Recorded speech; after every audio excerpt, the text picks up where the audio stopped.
Bonjour, bonjour, bienvenue dans cette nouvelle vidéo de topologie. Allez, là ça va décoiffer, on va prendre de la hauteur, on va planer à 15 000, on va parler de topologie générale. Waouh!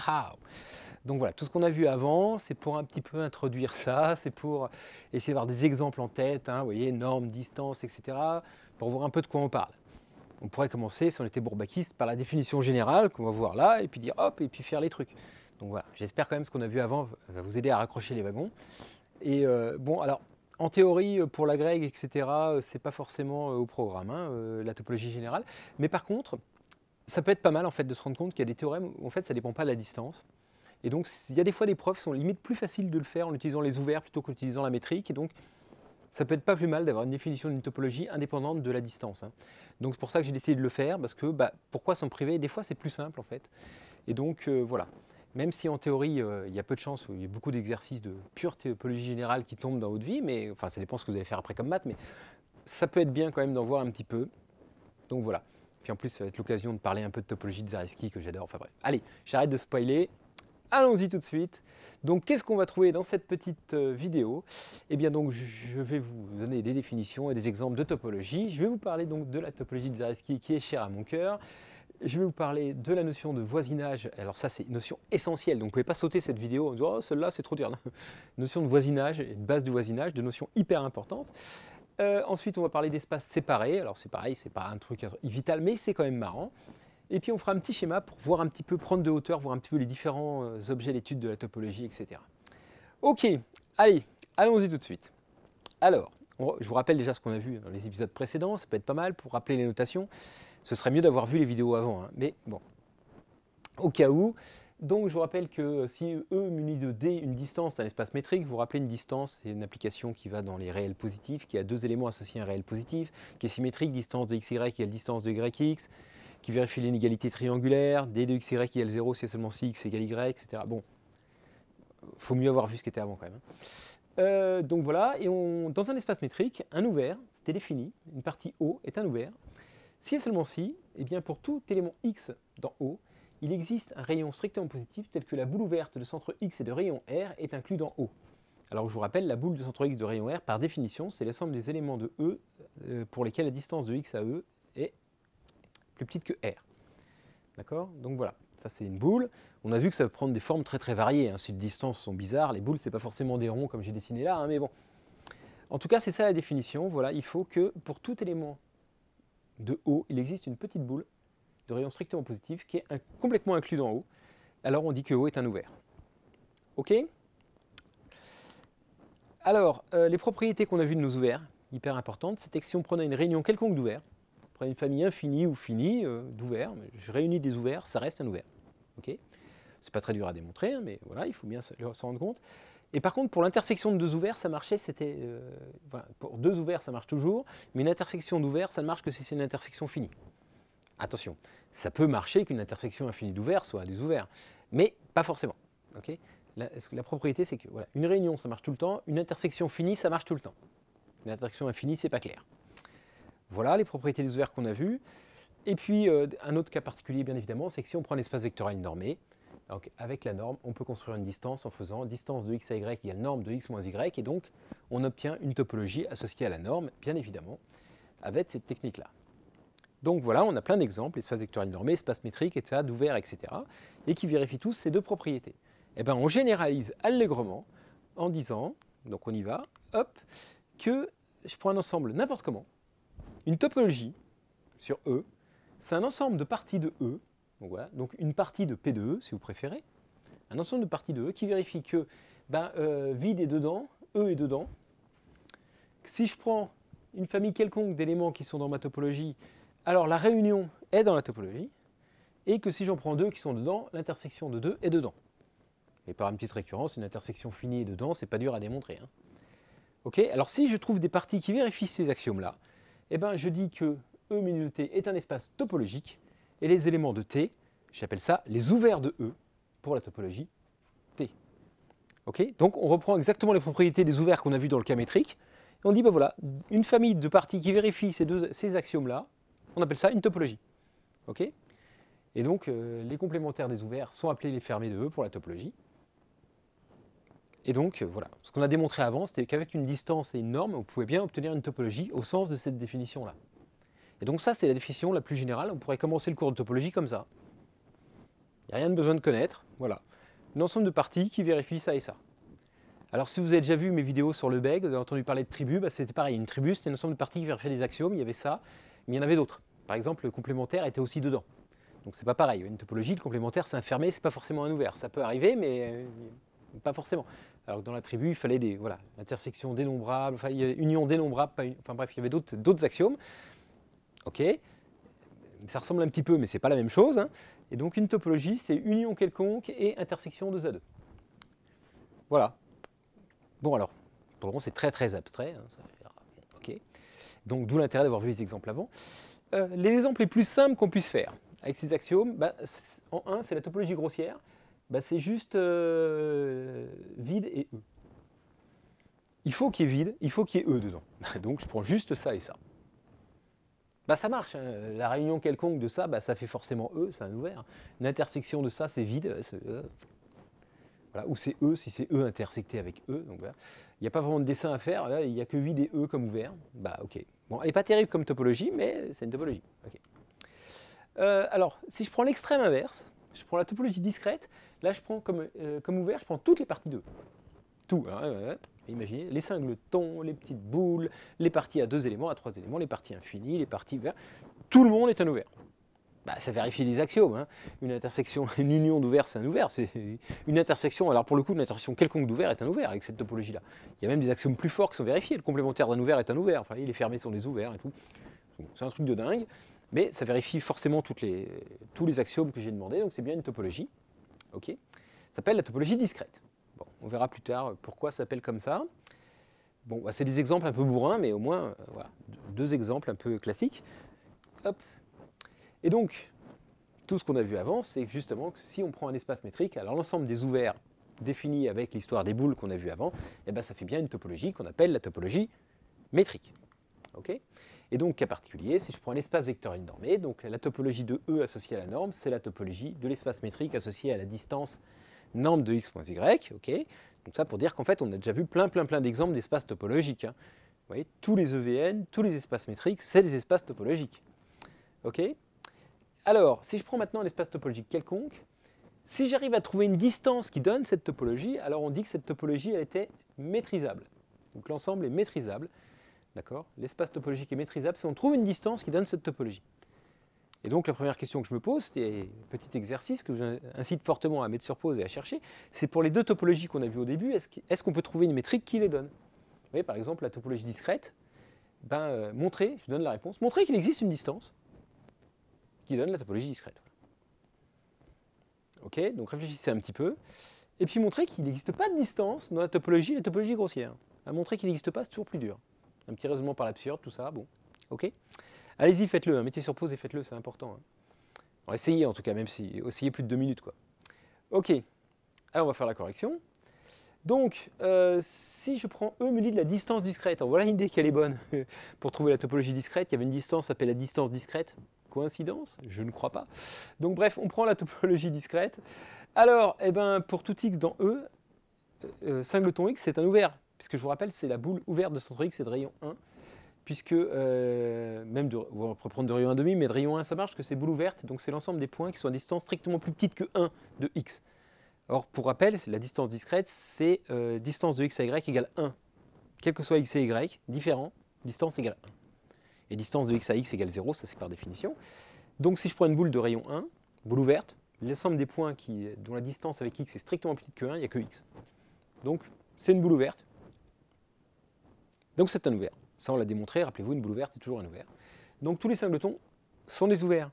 Mais du coup, si les singletons sont des ouverts, comme une réunion quelconque d'ouverts est un ouvert, une partie A, n'importe laquelle, c'est la réunion des singletons qui sont des éléments de A. Oui, je peux toujours écrire pour n'importe quelle partie A. A, c'est l'union pour x appartient à A des singletons x. Et donc, si les singletons sont des ouverts, toutes les parties sont des ouvertes. C'est équivalent en fait. Hein, vous voyez, la topologie discrète, c'est équivalent à dire que toutes les parties sont ouvertes, ou dire que tous les singletons sont des ouverts. C'est la même chose en fait. Si toutes les parties sont des ouverts, a fortiori, tous les singletons sont des ouverts. Et si tous les singletons sont des ouverts, alors toutes les parties, par réunion, sont des ouverts. Donc c'est la même chose en fait. Ok ? Donc, bah, du coup, ouais, la distance discrète donne la topologie discrète. Okay, c'est pas un truc de dingue. Alors maintenant, pour l'autre, un petit raisonnement par l'absurde, imaginons qu'il existe une distance d qui me permette de trouver la topologie grossière. Okay, donc, bah alors allons-y. Par hypothèse, il existe, j'ai pris au moins deux éléments. Donc, il existe x et y dans E, x différents de y. Oui, parce que sinon, si E a un seul élément, oui, c'est possible. Enfin, ou s'il n'a pas d'élément du tout, ok.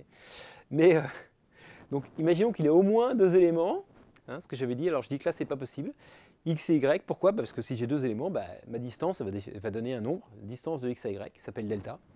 Je ne sais pas combien il vaut, mais ça existe. Une distance toujours définie. Pour deux nombres, ça donne toujours un résultat. D'accord? Donc, voilà, j'appelle delta la distance de x à y. Bah après, vous me voyez venir, hein, je vais prendre la boule de centre x et de rayon delta sur 2. Elle ne contient pas y. Hein, c'est l'ensemble des points de E dont la distance avec x est strictement plus petit que delta sur 2. Bon, j'aurais pu prendre delta vu que c'est strictement plus petit. Hein. Mais bon, j'ai pris delta sur 2, c'est plus visuel. Bah, elle ne contient pas y. Donc elle n'est pas égale à E. Cette boule ouverte là n'est pas égale à E, et elle n'est pas vide, elle contient x. Donc elle n'est pas égale à l'ensemble vide, elle n'est pas égale à E. Pourtant, c'est un ouvert. Une boule ouverte est un ouvert dans un espace métrique. Bah donc, contradiction. Ouais, j'obtiendrai une boule ouverte qui n'est pas un ouvert. Ça, c'est pas possible. On l'a déjà démontré avant. Toute boule ouverte d'un espace métrique est un ouvert. Donc, la morale de l'histoire, c'est que bah, c'est pas possible de trouver une distance D qui donne cette topologie A. Voilà, voilà. Ok. Allez, maintenant, on va voir encore des topologies un petit peu bizarres. Ok. Donc, prenons E égale K puissance N. Bon, là, dans le dessin, j'ai pris R2, hein, par exemple. Et alors, on définit quoi? Une topologie, T. On va montrer que c'est une topologie, mais en tout cas, on définit un ensemble de parties, les O dans E, tels que le complémentaire de O est fini. Autrement dit, c'est, vous voyez, je prends un nombre fini de points dans mon plan, là, et hop, je les enlève, tout ce qui reste. Je dis, voilà, ça, les parties comme ça. Je rajoute l'ensemble vide parce que c'est important. Je dis que ça fait une topologie. OK. Alors, bah, il faut le démontrer. Donc, pareil, mettez sur pause, essayez de le faire. Ça peut être pas mal pour voir si vous manipulez un petit peu bien les intersections et unions de complémentaires. Ça ne peut pas faire de mal. Donc, alors allons-y. Donc, commençons par prendre deux éléments de T. D'accord? Donc, deux éléments qui vérifient que leur complémentaire est fini. OK? Eh bien, alors, le complémentaire de U inter V, comme vous le savez, c'est les éléments qui sont ni dans U ni dans V. Eh bien, c'est ceux qui sont... c'est la réunion non, c'est ceux qui ne sont pas dans l'intersection, qui ne sont pas dans U et dans V. Donc c'est ceux qui ne sont pas dans U ou ceux qui ne sont pas dans V. C'est la réunion du complémentaire de U et du complémentaire de V. Ok, parce que le contraire de et c'est OU, vous savez. Et donc, si E privé de U est fini et E privé de V est fini, la réunion des ensembles finis, c'est fini. D'accord? Donc ça, c'est un ensemble fini. Donc E privé de U inter V est fini. Donc U inter V est bien dans mon ensemble T. Donc mon ensemble T est stable par intersection. Okay. J'en prends deux dedans, l'intersection est dedans. Bon. Maintenant, il faut regarder par réunion quelconque. Donc prenons famille UI quelconque d'éléments de T. Okay. Il faut que je démontre que la réunion des UI est dedans. Donc il faut que je démontre que E privé de la réunion de tous les UI, c'est fini. Mais E privé de la réunion de tous les UI, c'est l'intersection de tous les E privés de UI. Hein, le complémentaire d'une union, c'est l'intersection des complémentaires. D'accord? Or, bah, du coup, chaque E privé de UI est fini. Donc une intersection d'ensemble fini, bah, c'est fini, c'est inclus dans tous les ensembles, d'accord? Donc ils sont tous finis, donc c'est inclus dans l'ensemble fini, c'est fini. Et donc la réunion des UI est bien dentée. Et donc c'est bien stable par réunion quelconque. Okay, il y a l'ensemble vide qui est dedans, l'ensemble vide il est fini, donc E il est dedans, E privé de E c'est l'ensemble vide, c'est fini, donc il y a bien tous les axiomes, donc on obtient bien une topologie. Okay, et donc par définition, cette topologie s'appelle la topologie cofinie de E. Co fini comme complémentaire défini, vous voyez? Voilà, voilà. On aurait pu dire les ensembles finis forment les fermés d'une topologie, mais bon, voilà. Topologie cofinie. OK? Ah, on en arrive à la topologie de Zariski. Alors pourquoi je fais ah, pourquoi je dis que j'aime ça? Parce qu'en fait, c'est la base de la géométrie algébrique, et moi j'ai fait une thèse en géométrie algébrique quand j'étais petit. Et donc ça me rappelle des bons souvenirs, c'est des maths que j'aime bien. Donc je ne résiste pas au plaisir de vous en parler, même si j'avoue que c'est un petit peu hors sujet pour la topologie en général, au niveau licence et même agrég. Hein. Mais bon, c'est pas grave. Alors si on prend donc C puissance n, parce que sur R c'est vraiment dur, prenons la topologie sur C, et prenons un polynôme donc à n variables dans C, Donc un truc un peu compliqué, vous voyez, hein, une formule avec que des multiplications et des additions avec n variables, x1, x2, xn, n indéterminé. Et j'appelle z de p l'ensemble des zéros de p. Ça s'appelle une hypersurface algébrique, enfin, chouette. Donc c'est les ensembles des n-uplets x1, x2, xn, donc dans c puissance n, tel que p de x1, x2, xn est égal à 0. Ok. Bref, donc ça, c'est voilà, des surfaces comme ça. Hypersurface algébrique, ça peut faire des trucs très rigolos. Ça, c'est un truc genre, vous voyez, xy égale 0, intersection de deux plans, enfin union de deux plans. Voilà, des belles équations sympathiques. Donc moi, j'ai étudié ma thèse, j'ai étudié les singularités, j'ai étudié les points bizarres qui peuvent arriver sur des hypersurfaces algébriques comme ça. Enfin bref. Très sympa. Bon, donc, alors pourquoi je vous en parle et quel rapport avec la topologie? C'est en fait, on peut vérifier que l'union de deux z de p et z de q, c'est z de p fois q. Hein. Pourquoi? Parce que si pq égale 0, soit p égale 0, soit q égale 0. Ok, donc ça, c'est pas dur. Et si je prends une partie quelconque de polynômes, donc un ensemble de polynômes quelconque, j'appelle z de s l'intersection des z de p. D'accord? Ceux qui sont dans les zéros de tous les polynômes. Pourquoi pas? L'intersection de toutes les hypersurfaces, voilà, ça me fait une autre. Z de S. Eh bien, l'ensemble des parties Z de S, du coup, c'est stable par intersection quelconque parce que c'est fait pour. Oui, et puis, c'est stable par réunion finie.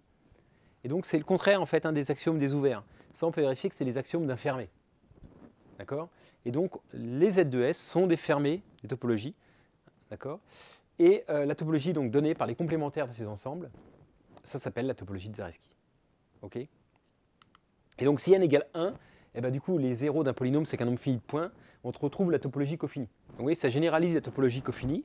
On peut avoir un ensemble fini, comme les zéros d'un polynôme d'une variable, dans C, un nombre fini de racines. Voilà, les hypersurfaces, etc. Bref. Les complémentaires de ça, c'est des ouverts d'une topologie qui s'appelle la topologie de Zariski. Fantastique. OK? Donc, voilà. Petite parenthèse fermée, c'est juste pour me faire plaisir. Une topologie bien sympathique. Alors, maintenant, attention, là, voisinage, ça c'est une notion qui est vraiment super importante. Hein, donc, réveillez-vous, si je vous ai fait peur avec la Zariski, là on arrive dans le concret, là ça il faut vraiment bien comprendre. Hein. Ok, alors, donc prenons un espace topologique. Donc vous voyez bien que quand je prends l'espace topologique, ça généralise espace métrique, espace vectoriel norme, mais ça marche tout le temps. Hein. C'est le cas le plus général. Hein. Ok. Donc soit x dans E et V inclus dans E, une partie. Bon, pourquoi pas. On dit que V est un voisinage de x si et seulement si il existe un ouvert O dans T, donc un ouvert, donc un élément de T, un ouvert, tel que x est dans O et O est inclus dans V. On appelle un petit verron comme ça, V de x, l'ensemble des voisinages de x. L'ensemble des parties qui contiennent un ouvert qui contient x. Ok? C'est un peu bizarre cette définition, il faut bien comprendre. Hein. Un voisinage de x, dans notre tête, c'est ceux qui ne sont pas très loin de x. En fait, ce n'est pas du tout ça, même si on l'utilise comme si c'était ça, mais ça veut dire les points, un voisinage, c'est quelque chose qui contient x et qui contient aussi un petit ouvert, une petite boule ouverte, si on est en métrique, un petit ouvert autour de x. Ok, c'est que voilà, ça entoure bien x. C'est un voisinage, il faut qu'il y ait tout autour. X, il n'est pas perdu dans un coin, voilà. Hein, V est un voisinage de x, il contient une boule qui contient x. Il englobe bien x. Je ne sais pas comment dire ça, mais ok. Donc cas particulier, hein, si E est un espace métrique, alors V est un voisinage de x si et seulement si il existe une boule, d'accord, telle que la boule centrée en x et de rayon R est inclue dans V. Pourquoi? Parce que s'il y a un ouvert qui contient x, l'ouvert il contient une boule. D'accord? Donc si V contient un ouvert qui contient x, vu que l'ouvert contient une boule qui contient x, finalement, V contient une boule qui contient x. Et s'il contient une boule ouverte, vu qu'une boule ouverte c'est un ouvert, il contient un ouvert qui contient x. Donc c'est vraiment la même chose. On peut regarder que les boules. Ok? D'accord? On dira d'ailleurs que les boules c'est une base de voisinage, mais enfin je ne veux pas trop aller trop vite. Bref, un voisinage c'est voilà, quelque chose qui contient un ouvert qui contient x. Honnêtement, j'aurais préféré qu'on dise qu'un voisinage c'est un ouvert qui contient x. On aurait pu faire tous les théorèmes, ça aurait été bien. Il n'y a qu'une propriété qui n'était pas vraie, qui n'aurait plus été vraie, c'est que si on contient un voisinage, on est un voisinage. Bon, là, ils ont voulu, je ne sais pas qui a défini, mais enfin, ils avaient envie que quelque chose de plus gros qu'un voisinage soit automatiquement un voisinage. Donc, c'est une partie qui contient un ouvert, contient x. Voyez. Bref. Alors, on va faire des exemples. Donc dans 0,2, dans R, je veux dire, le segment 0,2 fermé, est-ce que c'est un voisinage de 1? Est-ce que c'est un voisinage de 0? Je vous laisse réfléchir un petit peu. Donc est-ce que ça contient un ouvert? Alors un ouvert, c'est un intervalle ouvert. Hein. Vous voyez? Dans R. Hein. Voilà, c'est une réunion d'intervalle ouvert. Mais est-ce que ça contient une boule autour de 1? Autrement dit, 1 moins alpha, 1 plus alpha. Bah oui, par exemple, si je prends un demi, 0,5, 1,5, ouvert, c'est bien inclus dans 0,2. D'accord? Et ça contient 1. Donc c'est bien un voisinage de 1. Par contre, bah non, c'est pas un voisinage de 0 parce que je n'ai pas trouvé d'intervalle autour de 0, vous voyez, qui est inclus dans 0,2. Ça va déborder. Un intervalle autour de 0 contient des négatifs, donc il n'est pas ça. Donc c'est pas un voisinage de 0. OK?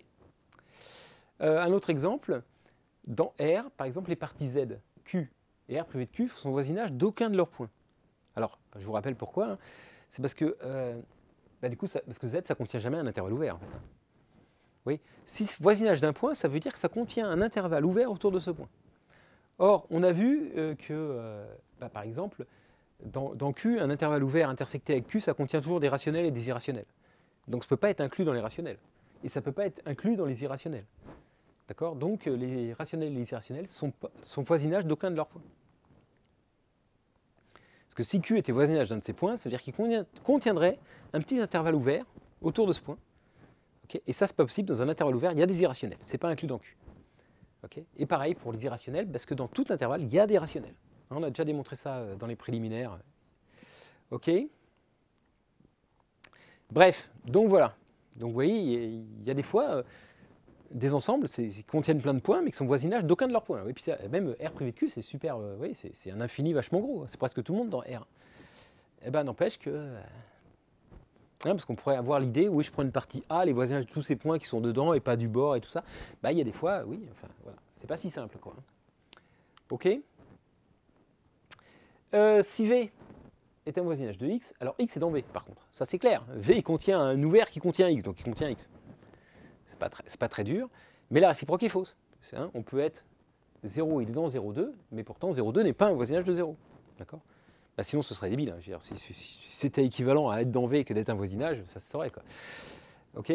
Donc il n'y a pas de raison que singleton X soit un voisinage de X. Par exemple.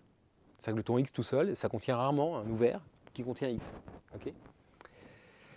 Ok, ensuite, toute partie de E qui contient un voisinage de X est un voisinage de X. Donc c'est pour ça qu'on prend cette définition un petit peu alambiquée d'une partie qui contient un ouvert qui contient X, c'est pour avoir ça.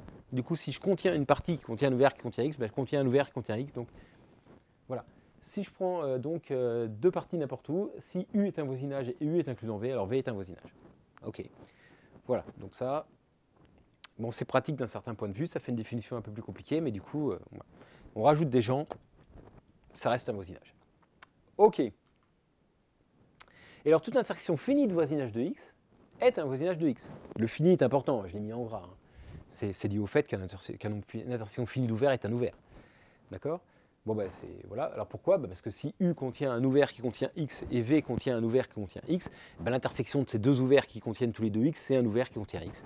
Et qui est à la fois qui est dans U inter V. Donc U inter V est bien voisinage de X. OK? Et puis toute réunion de voisinage, c'est voisinage, parce que je vous l'ai dit. Hein. Déjà, si on contient un voisinage, on a un voisinage, donc toute réunion de voisinage, c'est un voisinage, ça, c'est pas dur. OK. Alors, les premiers petits exercices, là, c'est pas si simple que ça y paraît. Donc, je vous incite fortement à mettre sur pause et essayer de réfléchir un petit peu à ça avant pour que ça vous soit bien profitable. Démontrer que dans l'espace topologique, donc là, il ne faut pas sortir de distance ou quoi que ce soit, hein, il n'y en a pas. Hein. A priori, il n'y en a pas. Montrer l'équivalence, que X est un ouvert si et seulement si X est un voisinage de tous ces points. Voilà, voilà, voilà. Allez, essayez de faire ça. Donc, vous avez la définition d'un voisinage, hein, etc. Donc, OK. Alors, tu me dis, c'est évident. Si X est un ouvert, X il contient lui-même X, qui est un ouvert, qui contient un petit x. Donc, pour tout X dans X, X appartient à X, qui est un ouvert, qui est inclus dans X. Donc, du coup, X est un voisinage de tous ces points. Alors oui, c'est évident que si X est un ouvert, X est un voisinage de tous ces points. C'est la réciproque qui n'est pas évidente. Petit coquin, tu en as oublié un morceau. Pourquoi si X est voisinage de tous ces points, alors X est un ouvert? Donc c'est là qu'il faut réfléchir un petit peu. Vous voyez, c'est pas si simple que ça. Je vous laisse encore un peu de temps, mettez sur pause encore si vous voulez. Bref, alors allons-y. Donc supposons que x est un voisinage de tous ces points. Ok? Bon alors, qu'est-ce que ça veut dire? Ça veut dire que pour tout petit x dans grand X, il existe un ouvert, donc qui dépend a priori de petit x, hein, ux, un ouvert, d'accord? Tel que donc cet ouvert contient x et cet ouvert est inclus dans x. Ce grand X est un voisinage, il contient un ouvert ux qui contient x. Jusque-là, tout va bien. Et c'est vrai pour tous les x. Mais du coup, si je prends l'union de tous les ux, de tous ces ensembles ux, bon déjà, grand X, il est inclus dedans. Pourquoi? Parce que regardez, chaque ux, il contient x. Donc l'union de tous les ux, ça contient l'union de tous les x. Okay, donc ça contient grand X. Bon, d'accord. Donc x est bien contenu dans tous les ux. Mais chaque ux est une partie de grand X. Donc si je fais une réunion de parties de grand X, ça reste une partie de grand X. Ok? Du coup, je trouve que grand X, c'est la réunion de tous ces ux. Or, chaque ux est un ouvert. Une réunion quelconque d'ouvert, c'est un ouvert, par définition, d'une topologie. Et donc, grand X est un ouvert. Vous voyez? Hein, je prends pour chaque petit x la petite boule qui est autour de lui. Je prends la réunion de toutes ces boules. Et je vois que grand X est forcément égal à la réunion de toutes ces boules. Et donc, qu'il est ouvert. Bravo à ceux qui avaient trouvé. Bravo à ceux qui ont cherché. Parce que c'est vraiment important. Ceux-là, ils vont mémoriser, vous voyez. Ok. Donc, premier petit résultat qui est vrai en toute généralité. Un ensemble est un ouvert, c'est seulement si les voisinages de tous ces points. Ok. Alors, continuons sur les voisinages. Donc, jusqu'à présent, pour étudier la topologie, comme je vous l'ai dit, c'est pour étudier si les éléments sont proches ou éloignés, pour savoir si les suites convergent, des fonctions sont continues, etc. etc. Et donc, d'habitude, on disait deux éléments sont proches, il y a une métrique, c'est leur distance est petite. Vous voyez, ou c'est le norme de l'écart de x moins y est petit, si on était dans un espace vectoriel normé. Là, en fait, en espace topologique, l'idée deux éléments, tous les éléments assez proches de x vérifient quelque chose, ce sera traduire par il existe un voisinage de x, v, tel que tous les éléments de v vérifient. Ok? Donc voilà, il peut être gros, mais on va trouver un petit voisinage tel que tous les éléments vérifient ça. C'est ça l'idée. Hein, ok? C'est ça qu'on veut dire, quoi. Donc on va traduire cette idée. Qu'est-ce que c'est que la convergence d'une suite? Vous avez vu dans l'espace métrique, on disait quoi? On disait une suite converge vers L si au bout d'un certain temps, la distance de UN à L était petite. Là, j'ai plus de notion de distance, j'ai plus de notion de norme, j'ai plus rien pour mesurer. J'ai juste la notion d'ouvert, donc la notion de voisinage. On va dire que UN converge vers L si pour tout voisinage de L, donc tout voisinage, aussi petit que je veux, sous-entendu, un tout petit voisinage de L, à partir d'un certain rang grand N, donc il existe un rang grand N, tel que pour tous les petits n plus grands que grand N, UN est dans ce voisinage. Donc vous imaginez, vous avez un point L, vous avez des voisinages de L, des petits, des grands, des machins. Pour tous les voisinages de L, sous-entendu aussi petits que je veux, au bout d'un moment, tous les termes de la suite UN sont dans ce voisinage. Ok? Alors, on dit que UN converge vers L. Donc c'est bien abstrait, hein, donc il faut turbiner un petit peu tout ça, il faut bien méditer un peu cette affaire-là. Parce que là, j'ai pas de distance, j'ai pas de norme, juste un ensemble de parties, c'est des ouverts. Je dis, voilà. Ok, si je définis des voisinages, donc, bref. Le truc important à bien mémoriser, c'est que du coup, le fait qu'une suite converge vers UN, converge vers L ou pas, ça ne dépend pas que de la suite. Ça, c'est une vacherie. Hein. Il y a une suite de nombres réels, tout ça, est-ce que converge vers 2 et tout, hein, ça ne dépend pas de la suite, ça dépend aussi de la topologie qu'on a. Jusqu'à présent, on avait une topologie usuelle qu'on utilisait tout le temps, mais avec d'autres topologies, ça peut faire des résultats différents. Vous voyez, il est possible qu'une suite converge pour une topologie, ne converge pas pour une autre. On va voir des exemples tout de suite. Hein. Mais voilà, le fait qu'une suite converge ou pas, ça ne dépend pas que de la suite, ça dépend aussi de la topologie qu'on prend sur l'ensemble. Bon, on va illustrer ça tout de suite par des exemples, vous allez comprendre tout de suite. Imaginez, je prends une suite sur E, où E, il est muni de la topologie grossière ou de la topologie discrète. Dites-moi, qu'est-ce que ça veut dire que UN tend vers L dans ces conditions-là, avec la définition qu'on a vue avant. Donc, mettez sur pause, réfléchissez avant, et moi, je vous explique. Donc, si on prend la topologie grossière, les voisinages de L, non vides, donc qui contiennent L, il n'y en a qu'un, c'est E. Je prends une suite d'éléments de E, tous ces termes sont dans E. Donc, à partir d'un certain rang, qui est le rang 0, tous les termes de la suite sont dans E, qui est le seul voisinage de L. Donc, n'importe quelle suite d'éléments de E converge vers L. si T c'est 0 vide, L il possède un seul voisinage, E. Donc pour tous les voisinages de L, ça veut dire pour E, au bout d'un certain rang, la suite est dans E. Mais tous les termes de la suite sont dans E, donc la suite converge vers L. Pour la topologie grossière, toutes les suites convergent vers tous les éléments. La suite 1 sur n converge vers 4. Dans R me dit la topologie grossière. Donc elle n'est pas terrible, la topologie grossière pour les suites, ça on est bien d'accord. Vous voyez? Mais du coup, ça ne dépend pas que de la suite, c'est ça que je voulais expliquer, ça dépend de la topologie aussi, quoi, vous voyez? Bon, maintenant, si je prends la topologie discrète, donc tout le monde est un ouvert. Tout le monde. Donc toutes les parties qui contiennent R, L, sont des voisinages de L. Parce que c'est des ouverts qui contiennent L. Donc toutes les parties qui contiennent L sont des voisinages de L. Donc en particulier, singleton L, bah, c'est un ouvert, donc c'est un voisinage de L. Toutes les parties sont des ouvertes. Tranquille, quoi. Donc singleton L, c'est un voisinage de L. Et je vous rappelle, pour qu'une suite converge vers L, c'est pour tous les voisinages de L, au bout d'un moment, tous les termes de la suite sont dedans. Donc, pour ce voisinage-là, en particulier, il faut qu'à un moment, tous les termes de la suite soient dedans. Donc il faut qu'à partir d'un certain rang, UN égale L. Donc les seules suites qui convergent, c'est les suites qui sont égales à L à partir d'un certain rang. Vous voyez, il faut que ma suite elle soit constante à partir d'un moment, égale à L, pour qu'elle puisse converger vers L. Vous voyez, donc là, pour le coup, c'est très dur de converger vers L. Hein. La suite 1 sur n ne tend pas vers 0 non plus pour la topologie discrète. Hein.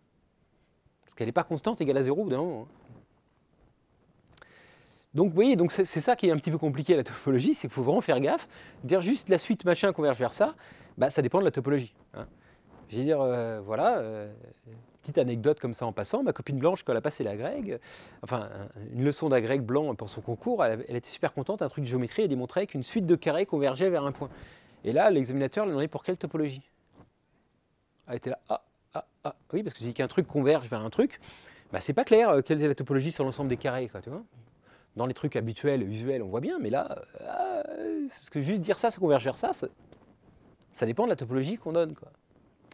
Bref. Alors, maintenant qu'on a vu un petit peu ces notions, on va rentrer encore un petit peu plus dans le détail, on va taper un petit peu plus. On va dire que si je prends un ensemble qui me dit deux topologies, on dit qu'une est plus fine que l'autre, ou que l'autre est moins fine que la première, si T est inclus dans U. C'est-à-dire pour comparer deux topologies, il faut qu'il y en ait une, tous les ouverts de l'un soient des ouverts de l'autre, sinon je ne compare pas. D'accord? Deux topologies ne sont pas forcément comparables, hein, si elles ont deux ouverts très très différents. Mais s'il y en a une, il y a des ouverts, j'en rajoute, j'obtiens une topologie plus fine. Okay? Si j'en enlève et que ça vérifie encore les axiomes de topologie, j'obtiens une topologie moins fine. Ça veut juste dire ça. Okay? Donc si tout ouvert de T est un ouvert de U, on dit qu'il y en a plus dans U, U est plus fine. Plus j'ai d'ouvert, plus c'est fin. Plus ça permet de discriminer, vous voyez, entre des différents éléments. Plus j'ai d'ouverts différents, plus il y a des chances qu'il y ait des suites convergent vers l'un, pas vers l'autre, etc., etc. Plus ce sera détaillé finement, vous voyez. Donc, la topologie grossière, c'est la topologie de E la moins fine de toutes. Elle est incluse dans toutes les topologies. Vide et E, c'est toujours inclus dedans, d'accord. Et du coup, on ne peut pas faire moins, d'accord. Donc c'est la moins fine de toutes les topologies. Inversement, la topologie discrète, c'est la plus fine de toutes les topologies. Parce que toutes les topologies sont incluses dans la topologie discrète. Il y a tous les éléments qui sont dedans. OK? Et ce que je vais essayer de vous faire comprendre maintenant, c'est qu'en gros, eh bien, plus la topologie est fine, plus c'est dur pour une suite de converger. Dans ce cas-là, toutes les suites convergeaient vers tout le monde. Et là, il n'y a que les suites constantes, au bout d'un certain rang, qui convergeaient. Donc les deux, c'est pas terrible, vous voyez. Il faut trouver un équilibre, une topologie, il faut qu'elle soit assez fine pour qu'on puisse voir si les suites font pas n'importe quoi, mais pas trop fine non plus, parce qu'après, ça n'arrive plus jamais qu'une suite converge. Vous voyez, c'est ça le problème, quoi. Donc c'est ça, c'est un peu subtil. Hein. Alors j'ai tenté de... Voilà, alors, par exemple, la topologie cofinie de R, par exemple. Les compléments de R2. Les complémentaires des nombres finis de points de R2. Bon, bah, un ensemble fini dans R2, c'est un fermé. Hein, parce que les singletons dans R2, c'est les fermés. Pourquoi? On l'a déjà vu, mais c'est des boules fermées. Enfin non, c'est... Si, c'est des boules fermées de rayon 0. Mais sinon, c'est parce qu'une suite, par exemple, qui est constante et converge vers X soit vraie. Non, je ne vais pas aller trop vite. Les fermés, donc les ensembles finis, c'est des fermés de R2. Ça, normalement, on l'a déjà vu, mais je ne vais pas trop m'égarer parce qu'il y a encore des trucs à dire. Et donc, les complémentaires des ensembles finis, c'est des ouverts de R2. Eh bien, je prends un ensemble de nombres finis, je prends un point, trouve une petite boule ouverte qui ne rencontre aucun des points finis. Hein, je prends la distance minimale avec tous les nombres finis de points, je divise par 2, j'obtiens une boule ouverte qui ne touche pas l'ensemble fini. Donc, les complémentaires des ensembles finis, c'est des ouverts pour la topologie usuelle. ok. Donc c'est moins fin, la topologie cofinie, elle est moins fine que la topologie usuelle. Ok. Alors, donc, ce que je voulais vous expliquer, ça, c'est que si une topologie est moins fine qu'une autre, alors il y a plus de suites convergentes pour cette topologie que pour l'autre. Autrement dit, si je prends une suite UN, donc d'éléments de E, ok, et je prends T et U de topologie, je pense que T est moins fine que U, ok, et qu'elle converge vers L pour la topologie U, alors je veux montrer qu'elle converge aussi pour la topologie T. Si c'est moins fin, les suites qui convergeaient continuent à converger. Vous voyez, c'est ça que je veux dire, c'est voilà. Il y en a peut-être, dans l'autre sens ça ne marche pas, mais en tout cas si on enlève des ouverts, ça n'empêche pas de converger quand même. Alors regardons, pourquoi? Donc si UN converge vers L dans E muni de la topologie U, ça veut dire que pour tout U dans tout voisinage de L, U, il existe un N tel que pour tout petit n plus grand que N, UN est dans V. Ok, bon, jusque-là tout va bien. Hop. Maintenant, si je prends W, un voisinage de L pour la topologie T, okay, alors il existe un ouvert T, donc dans grand T, tel que X appartient à grand T qui est inclus dans W. Okay, mais un ouvert de grand T, c'est un ouvert de U. T est moins fin que U. Il y a plus d'ouverts dans U. Donc T, c'est un élément de U, donc du coup W contient un ouvert de U qui contient l'élément L. Okay, donc W est un voisinage de L pour la topologie U. Donc au bout d'un certain rang, tous les termes de la suite UN sont dans W. Et donc quel que soit le voisinage de L pour la topologie T, la suite UN a tous ces termes dedans au bout d'un certain rang, donc UN converge vers L dans E muni de T. Je me suis planté là, c'est T. Elle converge dans U, elle converge aussi dans T. Ok? En gros, moins il y a d'ouverts, plus c'est facile de converger. Ok, alors maintenant, on définit maintenant une super notion de distance équivalente. Bah, distance, D1 et D2, on dit que les distances sont équivalentes si elles définissent la même topologie. Les ouverts sont les mêmes, les fermés sont les mêmes, les suites qui convergent sont les mêmes, du coup, les fonctions continues seront les mêmes, etc. Voilà. On dit que les deux distances sont équivalentes au niveau topologique. Là. Il y en a qui disent topologiquement équivalentes. Bon, moi j'ai juste dit équivalente parce que je n'ai pas envie de rentrer trop dans les détails. Voilà, si elles donnent la même topologie. Ok. Et alors, un truc important, c'est de bien comprendre que ça veut dire quoi? Bah, en fait, D1 et D2 sont équivalentes si toute boule ouverte non vide pour l'un contient une boule ouverte pour l'autre. C'est-à-dire que, voilà, chacune est un ouvert pour l'un et un ouvert pour l'autre. Ça veut dire qu'à chaque fois, ils contiennent des boules ouvertes. Mais si toute boule ouverte pour une distance contient une boule ouverte pour l'autre, ben, tous les ouverts de l'un seront des ouverts de l'autre, et inversement. D'accord? Donc il faut que chaque boule ouverte pour une distance contienne une boule ouverte pour l'autre, etc. Je vous laisse vérifier que ça donne à ce moment-là la même topologie, puisque toutes les topologies sont définies à partir des boules. Okay. Et ce qu'on a vu, rappelez-vous, dans la première vidéo sur l'espace vectoriel normé, vous vous demandiez peut-être pourquoi je vous embêtais avec ça, c'est que si on prenait deux normes N1 et N2 qui étaient équivalentes, donc là vous vous rappelez, ça veut dire qu'il existe deux constantes alpha et bêta, telles que alpha N1 plus petit que N2 plus petit que bêta N1, alors il y avait une boule ouverte de N1 inclue dans toute boule de N2 et une boule ouverte de N2 inclue dans toute boule ouverte de N1. Ben voilà, du coup, les topologies associées sont équivalentes, sont les mêmes. Les distances associées sont équivalentes, donc les topologies sont les mêmes. C'était pour ça que je vous embêtais avec ça. Donc c'est pour ça que c'est super important. Si deux normes sont équivalentes, elles donnent la même topologie, les mêmes suites qui convergent vers les mêmes éléments, etc., etc. Et donc, dans un espace vectoriel des dimensions finies, la conséquence de ce théorème qu'on n'a toujours pas démontré, je vous rappelle que toutes les normes sont équivalentes, ben ça veut dire qu'en fait, la topologie associée à une norme, ça ne dépend pas de la norme. Donc, dans les espaces vectoriels normés de dimensions finies, il y a essentiellement une seule topologie pour les normes. Après, on peut faire des topologies bizarres avec d'autres distances bizarres, mais les topologies normées en dimension finie, il n'y en a qu'une. Vachement cool comme théorème. Vous voyez, c'est tout le temps la même topologie, quelle que soit la norme que je prends.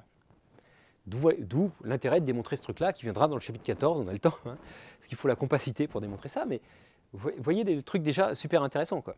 D'accord? Parce qu'on dit, oh oui, il y a plein de normes définies bizarres, norme 1, norme 2, norme infinie, tout. C'est la même topologie. En dimension finie, c'est la même topologie. Pas en dimension infinie, hein. Bon. Ok. Alors, maintenant, topologie produit. Alors là, limite, vous pouvez passer ce passage. C'est un petit peu technique, c'est un petit peu chiant, mais on l'utilise par-ci, par-là. Alors, je vous la fais courte. C'est ce qu'on a déjà vu sur les espaces vectoriels produits ou sur les espaces métriques produits. On va définir une topologie sur un produit de deux espaces topologiques, de telle sorte que c'est une suite converge dans le produit, c'est seulement si chaque composante converge. Voilà. Donc là, vous pouvez zapper directement, passer au chapitre 4 si vous voulez. Mais si vous voulez voir comment on le démontre, etc., bah, allez-y, quoi. Ok. Donc, si je prends deux espaces topologiques, ok, E1 croix E2, j'appelle ça E. Alors, eh ben, la topologie, si je veux définir une topologie sur E1 croix E2, il faut que je prenne l'ensemble de toutes les réunions quelconques de produits de la forme O1 croix O2, où O1 est dans T1 et O2 est dans T2. Vous voyez, donc imaginez, hein, ça c'est des intervalles ouverts. Par exemple, si je prends dans R2, bah, je prends des produits cartésiens d'intervalles ouverts. Tout ça, ok, ça fait des rectangles, ça fait des ouverts. Donc les O1 croix O2, c'est des ouverts. Le problème, c'est qu'il faut qu'une topologie se soit stable par réunion quelconque. Donc il faudrait que ça union ça soit un ouvert. Mais ça union ça, si vous réfléchissez bien, je ne peux pas l'écrire O1 croix O2.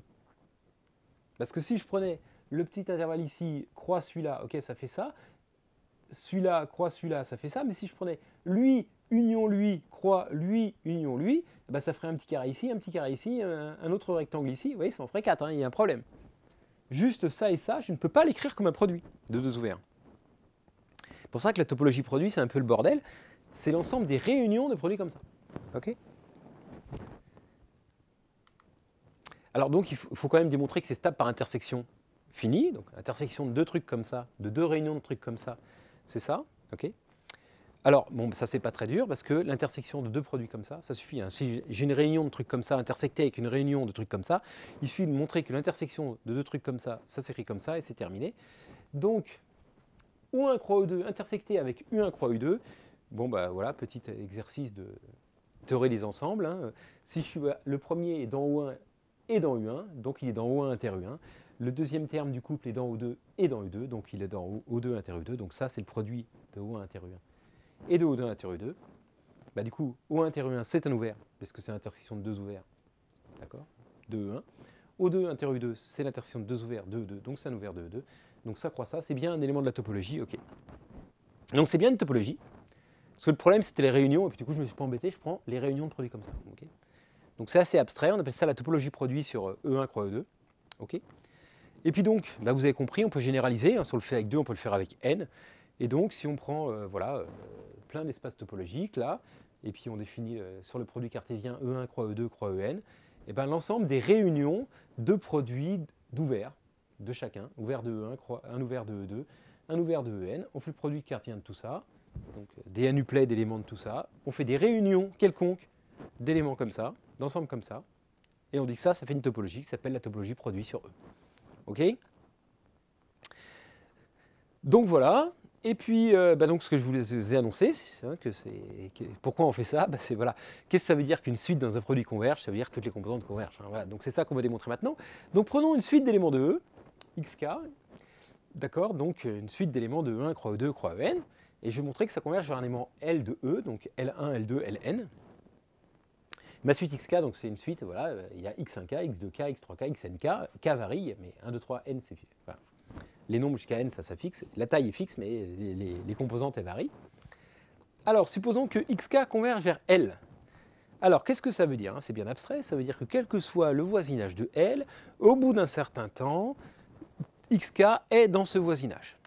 Alors, c'est quoi un voisinage de L? C'est un ouvert qui contient L. Et un ouvert, c'est quoi? Un ouvert, c'est une réunion de trucs comme ça, de produits d'ouverts comme ça.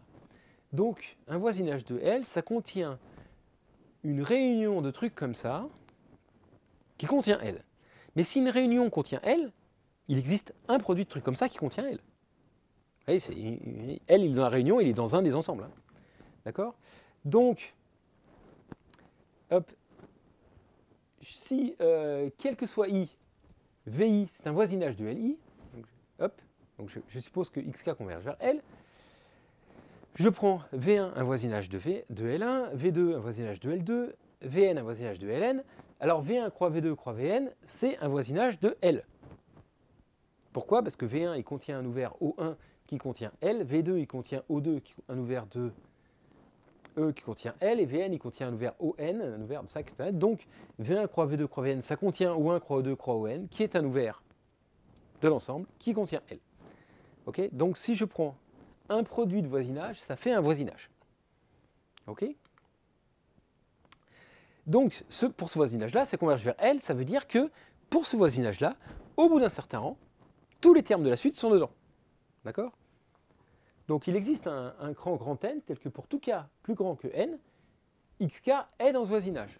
Mais xk ça veut dire, est dans ce voisinage, ça veut dire que x1k est dans V1, que x2k est dans V2, et que xnk est dans Vn.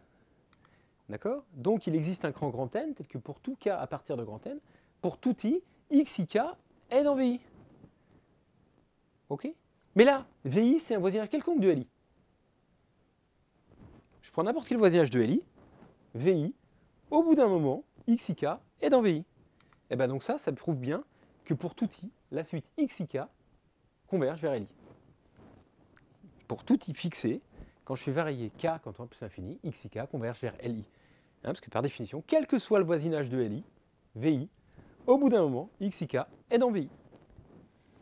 Puisque l'ensemble de tous les composantes est dans V1, croix V2, croix Vn. Donc xik est dans Vi. Et voilà. Donc dans ce sens-là, ça marche. Si la suite xk globalement converge vers L, toutes les composantes convergent vers les composantes. La première composante, x1k, la suite des premières composantes converge vers L1, la suite x2k converge vers L2, etc. Réciproquement, maintenant, supposons que pour tout i, xik converge vers Li. OK? Ah, alors là, c'est plus dur. Donc, il faut que je prenne un voisinage de grand L, quelconque. OK? Donc, si c'est un voisinage de grand L, ça veut dire qu'il existe un ouvert U de la topologie produit, tel que L est dans U, qui est inclus dans V. OK? Mais U, je vous rappelle, c'est une réunion de produits d'ouvert. Donc, si L est dans U, L, il est dans un produit d'ouvert. OK? U, c'est une réunion de produits d'ouvert. Donc, si L est dans une réunion, il est dans un des éléments. Donc, il existe des OI, tels que L est dans O1, croix O2, croix O1, croix ON, puisque c'est une réunion de trucs comme ça, le U, là. Donc, il est bien dans un de ceux-là. OK? C'est ça l'astuce. L'ouvert, qui est dans mon voisinage V, je peux le choisir comme ça, comme un produit d'ouvert. OK? Mais du coup, hop, ce que je sais, moi, c'est que si je prends chaque ouvert, là, O1, O2, ON, comme la suite xik converge vers Li, et que OI est un voisinage de Li, puisque c'est un ouvert qui contient Li, au bout d'un moment, pour un cran Ni, il dépend de I, la suite xik, elle est dans OI. D'accord? Par exemple, pour O1, c'est un ouvert qui contient L1, donc c'est un voisinage de L1, donc au bout d'un certain moment, xik, à partir de N1, les termes x1k sont dans O1. Et je fais ça pour tous. Et comme il y en a un nombre fini, je peux prendre le plus grand de tous les Ni. Il existe un cran pour lequel ça marche pour toutes les suites xik. Vous voyez, si je prends k plus grand que le n, plus grand que tous, alors pour tous les i en même temps, xik est dans OI. Mais du coup, si tous les xik sont dans OI, c'est-à-dire que le produit des xik, il est dans O1, croix O2, croix ON. Donc il est dans V. Donc le xk, l'ensemble de toutes les coordonnées, est dans V. Et ça, regardez bien, je prends un voisinage quelconque de L, au bout d'un moment, la suite xk est dans V, et donc la suite xk converge vers L. Voilà, voilà, voilà. Ok, donc c'est pas le plus important du cours, c'est le plus important pour les produits d'espace métrique, mais bon voilà, ça marche en général aussi. Cette topologie produit un peu bizarre, ces réunions de produits ouverts, ça permet de démontrer ce résultat-là qui est quand même sympa. Alors là, on va partir encore plus dans le délire, parce que je vais vous parler un petit peu de produits infinis. Donc ça, je vous rassure, c'est pas du tout le programme, c'est vraiment des trucs compliqués. Mais bon, juste pour vous montrer qu'en fait, vous avez déjà vu un exemple. Regardez, si on prend une partie I de R, disons j'ai mis K, mais prenons plus simple, parce que K c'est R ou C dans le cours de topo, mais disons, prenons R. Une application de I dans R. Nous embêtons pas trop. OK? Alors le graphe de F, vous savez, c'est l'ensemble des couples XF de X, pour X est dans I. L'ensemble des points de K au carré ou de R2 qui vérifie ça. Et bien en fait, je peux le décrire différemment. Tiens, voilà, OK, l'ensemble des xf de x, je peux dire, tiens, juste c'est l'ensemble des f de x indexés par x. Très bizarre, mais pourquoi pas. Imaginez que, je sais pas, que ma fonction prenait trois valeurs, f de 1, 2, 1, 2 et 3. Donc au lieu de dire 1 f de 1, 2 f de 2, 3 f de 3, je pourrais dire c'est f de 1, f de 2, f de 3. Il y a une petite redondance quand on dit xf de x. Il y a le x, il est déjà là-dedans, donc pourquoi pas faire ça. Donc une fonction, on peut la décrire comme l'ensemble de ses valeurs. Je te donne f de x pour tous les x, bah, tu donné f. Pas besoin de dire x, f de x. Tu vois, pas besoin de dire 1, f de 1, 2, f de 2, 3, f de 3. Je dis, bah, c'est f de 1, f de 2, f de 3, ça te suffit. Donc je pourrais écrire, vous voyez, on peut imaginer de décrire ma fonction comme ça, comme un n-uplet, c'est pas un n-uplet, en fait, c'est pas un couple, c'est un truc infini, un produit infini d'éléments f de x où je donne toutes les valeurs de f. Vous voyez? Et réciproquement, si je me donne pour chaque x une valeur à x, là, un produit comme ça, d'accord? C'est dur à décrire, hein, parce que x, c'est peut-être tous les éléments entre 0 et 1, donc je ne peux même pas donner tous les éléments de i, hein, un par un. Mais donc c'est pour ça que c'est vraiment très abstrait, hein, c'est un produit très très dingue. J'ai dit comme ça, un ensemble infini de valeurs comme ça, pour chaque x dans i, j'ai une valeur. Bah, du coup, je peux trouver une fonction, je prends la fonction de i dans R, là, qui a x associé à x. Voilà, si pour chaque petit i, tu as une valeur, bah, tu peux trouver une fonction. Donc c'est une façon très très bizarre d'écrire une fonction, hein. En gros, je l'étale un peu, là, je dis, voilà, une fonction, c'est l'ensemble de toutes les valeurs qu'elle prend, pour tous les x, ok, bon, pourquoi pas. Et dit, oh là là là là, donc ça fait une espèce de produit infini, comme ça, de valeurs, tac, tac, tac, tac, tac, tac, tac. Et maintenant, si je prends une suite d'applications de i dans R, par exemple, alors on dit que la suite, elle converge simplement vers g, si quoi? Bah, si pour chaque x fixé, fn de x converge vers g de x. Ça, vous connaissez, convergence simple, c'est fastoche, généralement, on dit une fonction fn, on fixe un x, on regarde quand n tend à l'infini, ah, ça tend vers ça, donc fn tend vers g. Le truc qu'on a l'impression que c'est facile. Et bien en fait, si on y réfléchit bien, ça veut dire, avec mon point de vue là, c'est que la suite grand xn du produit de tous les fn de x converge vers le produit des g de x. C'est terme à terme, chaque composante pour x fixé converge là pour ça. Et donc ce qu'on appelait la convergence simple, en fait, c'est la topologie, c'est la convergence pour la topologie produit infini, qui est une horreur. C'est qu'en vrai, la topologie de la convergence simple, c'est une horreur. C'est la topologie la plus compliquée que vous ayez jamais rencontrée. La convergence uniforme, c'est rien du tout à rapport. C'est hyper simple. On a la norme infinie, ça veut dire que norme de fn moins f tend vers 0, c'est une norme, tout va bien, on a les boules, les machins, c'est une suite pour une... Voilà, convergence pour une norme, c'est tout sympathique, hein, ça ressemble à... Il y a plein de théorèmes, des machins et trucs. Ça, c'est une horreur. Parce qu'on peut même montrer que cette topologie-là, elle n'est pas métrique. Il n'y a pas de distance entre f et g, hein, qui tend vers 0 pour la convergence simple. C'est vraiment une horreur, d'accord? C'est la topologie produit infini. Donc, en fait, je vous dis que je ne vais pas vous en parler en vous disant que vous la connaissez déjà. C'est ça le truc infernal, quoi. C'est qu'en fait, c'est la topologie de la convergence simple. C'est une forme de la topologie produit infini, quoi. Vous voyez? C'était pour faire planer à 15 000. Ça pour vous dire que le mot simple, vraiment, il ne convient pas. S'il y a un mot qui ne convient pas en maths, c'est vraiment convergence simple. Le mot simple, quoi. Vraiment, c'est pas simple, en fait. C'est la convergence la plus dure que vous ayez rencontrée, en fait. Bref. Mais bon, voilà, je vais quand même vous le dire parce que c'est quand même assez marrant. Donc, bref. Allez, on passe. Je ne veux pas vous faire peur non plus. Un truc un petit peu plus rigolo, les espaces séparés. Alors, donc prenons E, un espace topologique, T, une topologie, des ouverts, des machins, tout ça. On prend X et Y, donc deux éléments de E. Ok, bah si X et Y, ils ont les mêmes voisinages, imaginez. L'ensemble du voisinage de X, c'est l'ensemble du voisinage de Y. Pourquoi pas? A priori, c'est très abstrait, notre affaire. Bah, alors la topologie ne permet pas de distinguer X et Y. S'ils ont les mêmes voisinages, tout de suite converge vers X, converge aussi vers Y. Bah, pour tout voisinage de X qui est un voisinage de Y, au bout d'un moment, tous les termes de la suite sont dedans, bah, du coup, une suite converge vers X, converge aussi vers Y. On ne peut pas les distinguer, vous voyez, au niveau des suites, des fonctions, des machins, des trucs. Bon, alors c'est quand même embêtant. Et donc, nous, on va dire qu'un ensemble, il n'est pas trop pénible si ça n'arrive pas. Vous voyez, on va essayer de demander quand même un minimum que nos espaces qu'on regarde soient des trucs qui n'arrivent pas. Et donc, on a une définition comme ça. On dit que E est séparé si et seulement si je prends deux éléments de E, donc différents, je ne l'ai pas marqué, hein, X différent de Y, c'est sous-entendu, mais il faut quand même que je le dise. Il existe un voisinage UX de X, il existe un voisinage UY de Y, tel que UX inter Y est égal à l'ensemble vide. Voilà, on les sépare. Ils sont deux voisinages qui ne se touchent pas. Ils sont bien séparés. On dit qu'un ensemble comme ça est séparé. Ça marche pour tous les couples d'éléments distincts, hein. À chaque fois, on peut les séparer. OK? Et donc, il y a d'autres termes dans la littérature. Vous allez trouver espace séparé ou espace de Hausdorff ou espace T2. Ça veut dire ça. La même chose. OK? Donc voilà. C'est juste, il ne faut pas que vous ayez peur. Ah oui, non, il n'a pas dit la même chose. Il a dit, dans le bouquin, il parle d'espace de Hausdorff. C'est la même chose. Donc c'est-à-dire, voilà, on peut trouver les copains de X, les copains de Y, et puis il n'y a pas d'intersection là. OK? On peut trouver des petits voisinages de chacun qui ne se touchent pas. Voilà. Alors, pourquoi je vous parle de ça? Parce que du coup, les espaces métriques sont toujours séparés. Donc comme au programme, a priori, il n'y a que les espaces métriques, bah, du coup, toutes les propriétés qu'on verra pour les espaces séparés sont vraies pour tous les espaces métriques. Okay, et donc, parce que des fois, il n'y a pas besoin de la métrique, mais il y a quand même besoin que ce soit séparé. Donc c'est une classe d'ensemble un peu plus vaste. Bon, c'est pas non plus dingue, hein, mais voilà, si je fais un théorème, je dis, tiens, si E est séparé, on a tel théorème. C'est-à-dire qu'on n'a pas besoin vraiment de la métrique, on a juste besoin qu'on puisse séparer les uns les autres. Bref, donc c'est juste pour comprendre un peu mieux les ressorts des théorèmes. Mais bon. Puis je trouve ça rigolo surtout. Bon, alors on va démontrer ça, c'est pas très dur. Prenons deux éléments distincts de E, X et Y, boum. Comment je fais pour les séparer? Il faut que je trouve un ouvert qui contient X, un ouvert qui contient Y qui ne se touche pas. Bon, bah, vous voyez venir, hein, j'imagine, on prend delta à la distance de X à Y. Elle est strictement positive. Allez, mettez sur pause et dites, qu'est-ce que vous prenez là comme ouvert?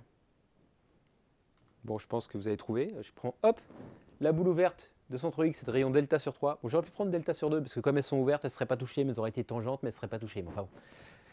Je prends delta sur 3, là et là, boum, j'obtiens une boule autour de Y, une boule autour de X. Ok. Dire, ah oui, c'est pas des formes de boules. Je vous rappelle, la définition de boule, c'est l'ensemble des éléments de E avec la distance à X strictement plus petit que ça.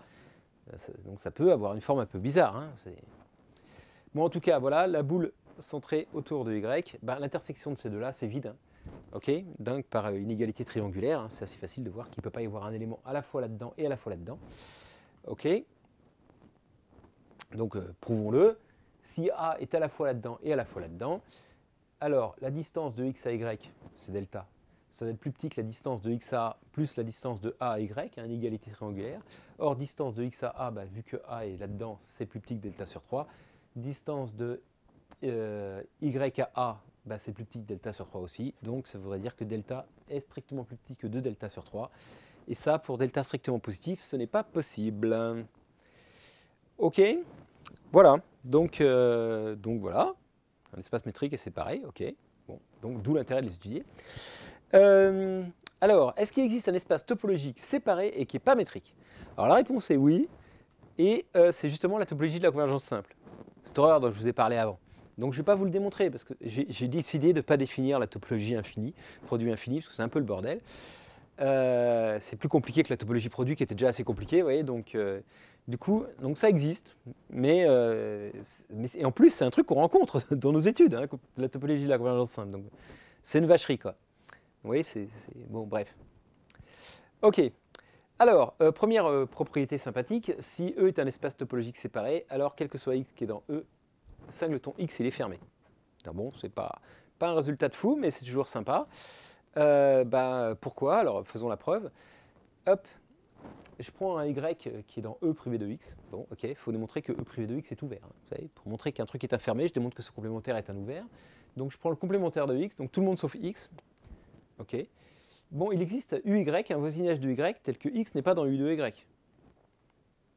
Ah, c'est encore mieux que ça. Je sais même qu'il existe un voisinage UX qui ne touche pas UY. Je peux trouver deux voisinages qui ne se touchent pas. Mais du coup, en particulier, je prends juste UY, X, il n'est pas dedans. Ça va. Bah, du coup, mon voisinage UY, il est entièrement inclus dans le complémentaire. D'accord? Enfin, même alors, en l'occurrence, il existe un ouvert, OY, qui est inclus dans le voisinage UY, d'accord? Et donc qui est contenu dans le complémentaire. Et donc, voilà, comme X n'est pas dans OY, OY il est bien inclus dans le complémentaire, et donc E privé de X est bien un ouvert de E. Hein, je prends un élément Y n'importe où dedans, il existe un ouvert, OY, qui est strictement inclus dans E privé de X. Donc E privé de X est bien un ouvert. Ok? Voilà, voilà, voilà. Bon, bah très bien. Et donc, ça va. Et la question qu'on peut se poser, c'est en fait, mais ça ne marche pas tout le temps. Parce que rappelez-vous quand même, à un moment, je vous ai dit que pour voir si un ensemble était fermé, on prenait une suite d'éléments de ça qui convergent et on regardait si la limite est dedans ou pas. Bon, bah la suite qui est tout le temps égale à x. La suite UN égale x, x, x, x, x, x, x, x, x, ça converge bien vers x, hein, ça me semble clair, non? Oui, mais peut-être pas seulement. C'est ça la vacherie, vous voyez? C'est sûr qu'elle converge vers x, hein, mais elle pourrait aussi converger vers autre chose. Rappelez-vous, pour la topologie grossière, toutes les suites convergent vers tout le monde. Donc dans la topologie grossière, sur R, la suite qui est tout le temps égale à 0 converge aussi vers 1. Oui. Donc c'est ça le truc, c'est que ce n'est pas forcément clair. Donc essayons de regarder, hein, donc si je prends la topologie grossière et que si E il a au moins deux éléments, ça ne marche pas, voilà, typiquement. Hein. Donc qu'est-ce que ça veut dire? On va essayer de regarder. Plus précisément, à quelles conditions est-ce que les singletons sont fermés? Est-ce que c'est vraiment séparé qu'il faut, ou est-ce que c'est un truc un peu plus subtil? Vous voyez? Et comme c'est, voilà, moi je trouve ça assez marrant de regarder ça, oui, une bonne question, quoi. À quelles conditions est-ce que tous les singletons sont fermés? Qu'est-ce qu'on peut dire de la topologie si on suppose que tous les singletons sont fermés? Alors, bon, alors ça veut dire quoi? Ça veut dire quoi? Ça veut dire que si je prends x, y différents dans E, alors il existe un voisinage de v et y, u de y, tel que x n'appartient pas à u de y.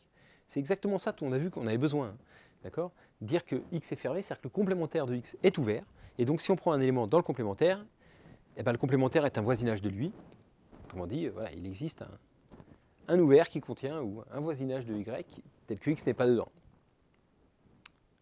Ok? Donc ça, c'est une première définition. C'est un peu plus subtil. Oui, c'est moins fort que de dire qu'il y a un voisinage de x et un voisinage de y qui ne se touchent pas. C'est juste qu'il y a un voisinage de y tel que x n'est pas dedans.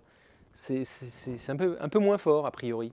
On va voir que c'est vraiment moins fort, mais ça a l'air d'être moins exigeant que de dire qu'il faut deux trucs autour de x et y qui ne se touchent pas. C'est juste qu'il y a un truc autour de y où x n'est pas dedans. Vous voyez? Alors, une autre façon de le dire, c'est si x est fermé, les singletons sont fermés, c'est-à-dire toutes les parties finies sont fermées. Ouais, parce qu'une réunion finie de fermée est fermée. Donc tous les complémentaires des parties finies sont des ouverts. D'accord? Pour tout E dans P de E, si E privé de O est fini, alors O doit être un ouvert, O doit être denté. Hein, si ma topologie T vérifie que X est fermé, ben ça veut dire que tous les complémentaires définis sont des ouverts. Et donc ça veut dire qu'en fait T elle est plus fine que la topologie cofinie de E, que le complémentaire des parties finies. Il y a plus d'ouverts, enfin tous les complémentaires définis sont des ouverts, donc il y a au moins autant d'ouverts que dans la topologie cofinie. Peut-être il y en a plus. Ok? Voilà, c'est une petite équivalence sympa. Hein. Une topologie qui vérifie ça, eh ben, voilà, il y a différentes caractérisations. Première définition, deuxième définition, troisième définition. Et je voulais, voilà, et donc ça a un nom. Franchement, c'est pas à connaître. Hein. Moi, je trouve ça fun, mais c'est vraiment pas à connaître. On dit que E qui vérifie ça, c'est un espace T1. Vous voyez, d'où la notion de T1, T2. T1, il y a un ouvert qui ne touche pas l'autre. T2, il y a un ouvert pour chacun des deux qui ne se rencontrent pas. Vous voyez, c'est l'idée, enfin, un petit peu. Bref, il y a différentes notions comme ça. T0, T1, T2, T3. Je vous laisse regarder sur Wikipédia, ça vous amuse. Mais voilà. Donc, est-ce qu'il existe une topologie sur l'ensemble E tel qu'il soit T1 et il ne soit pas séparé? Alors, la réponse est oui, parce que la topologie cofinie, elle est T1, et elle est plus fine que la topologie cofinie, c'est la topologie cofinie elle-même, elle est T1, elle n'est pas séparée.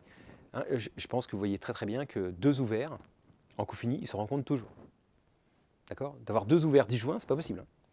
Dans R2 ou dans R, on prend un ensemble infini, les complémentaires des parties finies, j'enlève une partie finie pour lui, une partie finie pour lui, il en reste dans l'intersection. Donc deux ouverts se touchent tout le temps. Donc ils ne sont pas séparés. D'accord? Je ne peux pas trouver un ouvert contient X, un ouvert contient Y qui ne se touchent pas. Donc voilà, la topologie cofinie, ou même la topologie de Zariski, donc la topologie cofinie c'est un cas particulier, ce sont des topologies qui ne sont pas séparées. Donc c'est pour ça que c'est des topologies vachement chaudes en fait. Il faut faire attention. Hein, voilà. Donc ça existe, ok. Donc voilà, il y a deux notions différentes de séparation, T1, T2. Honnêtement, T2 ça suffit, enfin séparer c'est important, T1 j'ai mis pour le fun, moi ça m'éclate, mais là on est vraiment hors programme, hein, c'est juste pour rigoler un peu. Ok, alors là, voilà, pourquoi c'est bien les espaces séparés, et donc pourquoi c'est bien de savoir que les espaces métriques c'est séparé, c'est que j'aurais pu dire dans les espaces métriques, tout de suite convergente admet une limite unique, d'accord? Mais du coup, voilà, on n'a pas besoin que ce soit métrique, on a juste besoin que ce soit séparé, donc autant le dire. Donc, soit E un espace topologique séparé, si je prends une suite convergente d'éléments de E, eh ben, elle admet une limite unique. Donc si UN converge vers L, je vais noter ça comme ça, on peut noter limite quand n plus l'infini de UN égale L. Avant, je ne pouvais pas le faire tant que je ne sais pas si la limite est unique. Parce que vous voyez, c'est embêtant. Si UN converge vers 0 et vers 1, dire limite de n plus l'infini de UN égale 0 et limite quand n plus l'infini de UN égale 1, le égal est transitif. On dira donc 0 égale 1. Eh non, vous voyez, donc ça, on ne pouvait pas l'écrire en fait. On peut l'écrire que quand on sait que l'espace est séparé. Vous voyez? Donc c'est une petite subtilité, mais sinon on ne peut pas écrire ça. C'est pas pareil de dire UN converge vers L et de dire ça si on n'est pas dans un espace séparé. Parce que c'est vrai qu'on est perturbé, mais UN converge vers L, ça ne veut pas dire que UN ne converge pas vers L'. C'est chaud la topologie, hein, vous voyez, je l'avais dit, topologie générale, il se passe des trucs très très très bizarres. Hein. Mais donc dans un espace séparé, c'est beaucoup moins bizarre. Donc c'est pour ça qu'on les étudie, et c'est pour ça que les espaces métriques qui sont au programme sont quand même vachement plus cool. Donc dans un espace métrique, si ça converge vers L, il y a une seule limite, c'est L, et on peut l'écrire comme ça, tout va bien. Ok. Bon, ben, on va le démontrer maintenant. Alors, imaginons que, un petit absurde là, enfin, c'est pas vraiment de l'absurde, c'est de la contreposée. Si UN converge vers L et vers K, on va montrer que L égale K. Ok. Bon, c'est-à-dire qu'on converge vers L et vers K, bah, c'est-à-dire pour tout voisinage de L et tout voisinage de K, eh ben, il existe un cran, au bout d'un moment, les termes de la suite sont dans V, et il existe un cran N1, donc pour lesquels, au bout d'un moment, la suite est dans V, et il existe un cran N2, tel que à partir de N2, la suite UN est dans W. Et donc, si je prends le max de N1 et de N2, eh ben, au bout d'un moment, les termes de la suite UN sont dans V inter W, d'accord? Donc, quel que soit V et W, hein, l'intersection de V et W est non vide. Puisque à partir d'un certain rang, il y a des termes de la suite, il y a même une infinité de termes de la suite dedans. Okay, bon, alors peut-être la suite est constante, peut-être qu'il n'y en a qu'un, mais quand je dis une infinité, ils sont peut-être égaux. Hein. Mais en tout cas, il y a des termes de la suite dans V inter W. Par définition. D'accord? Donc, tous les voisinages de L et tous les voisinages de K se touchent. Donc je ne peux pas trouver un voisinage de L et un voisinage de K qui sont disjoints. Or, mon espace est séparé. Donc si K est différent de L, je peux trouver un voisinage V et W qui sont disjoints. Or là, les voisinages se touchent, bah donc K égale L.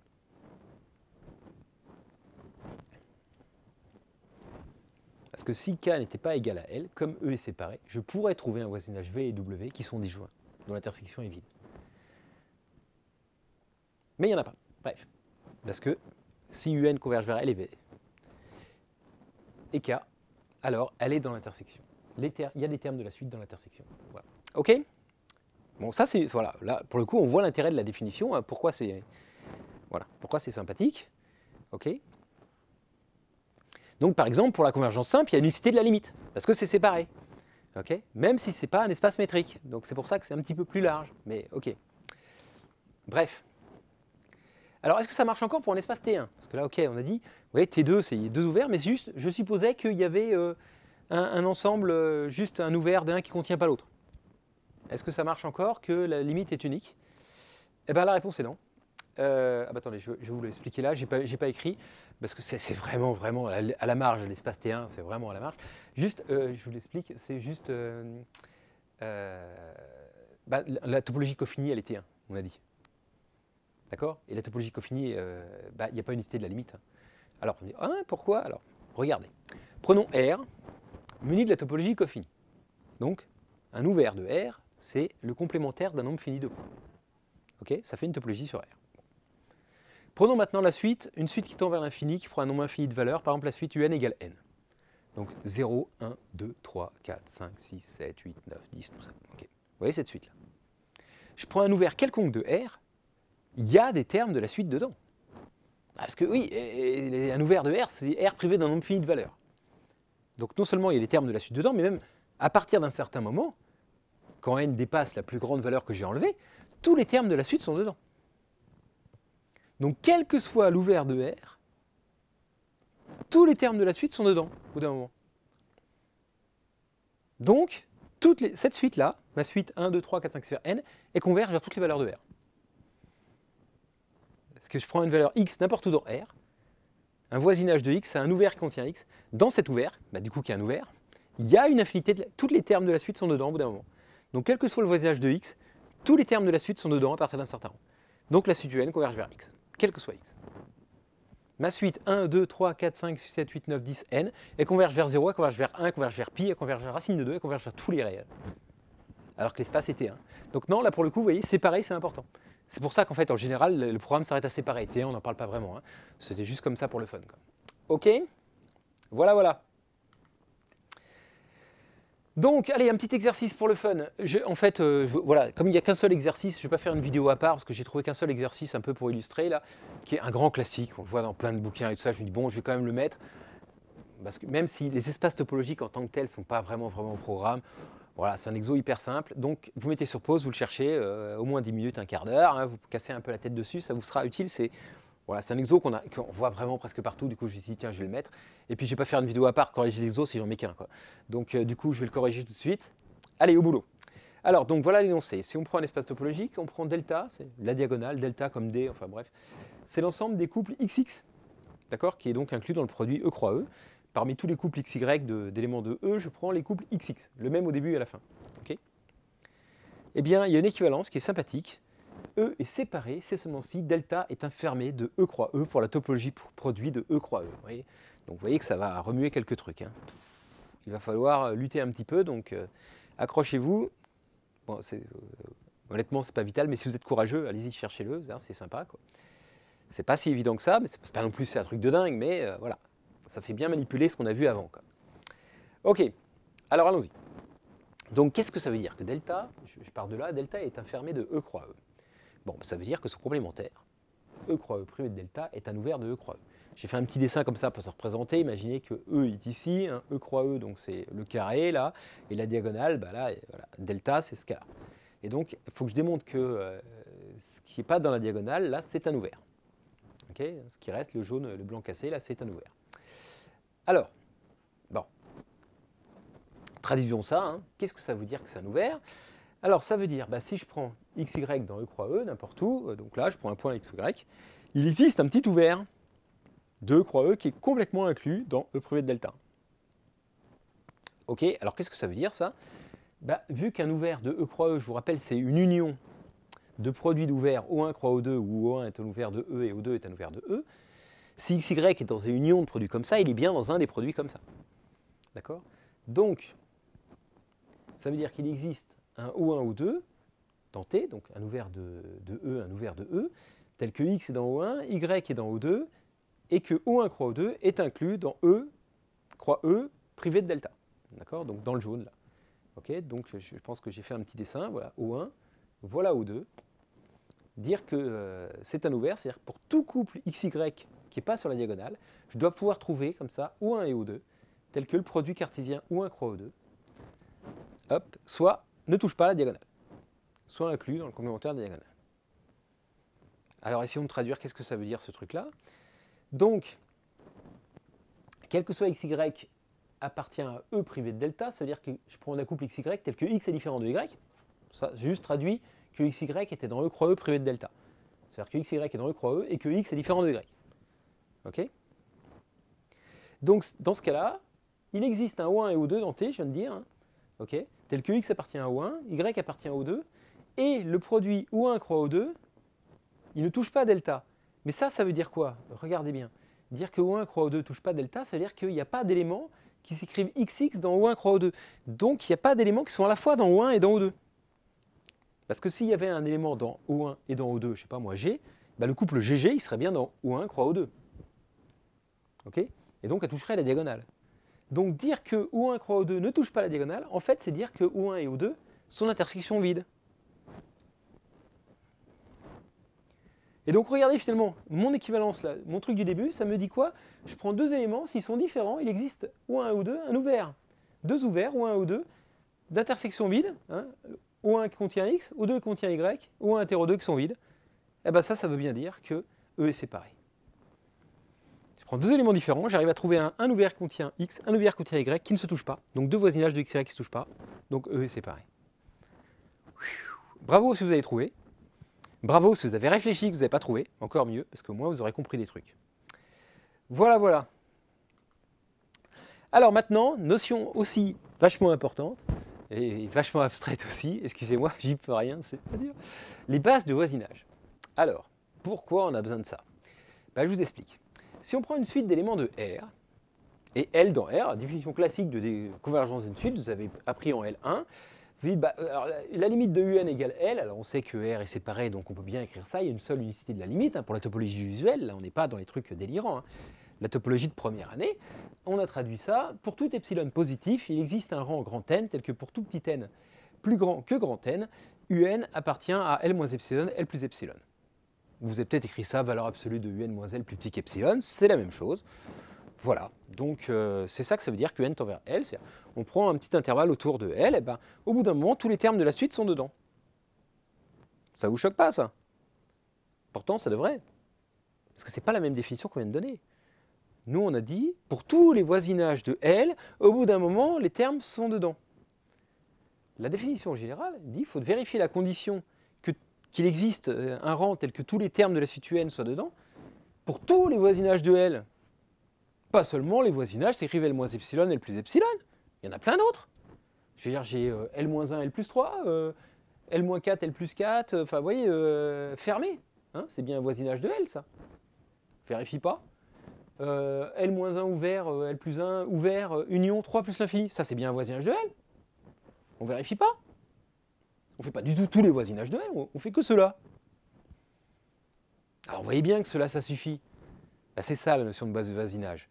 C'est les voisinages où ça suffit de vérifier pour eux, mais ce n'est pas la peine de faire tout. Alors maintenant, on va expliquer, mettre un petit peu de formalisme, qu'est-ce que ça veut dire. Mais vous voyez bien qu'on n'a pas besoin de vérifier pour tout ça.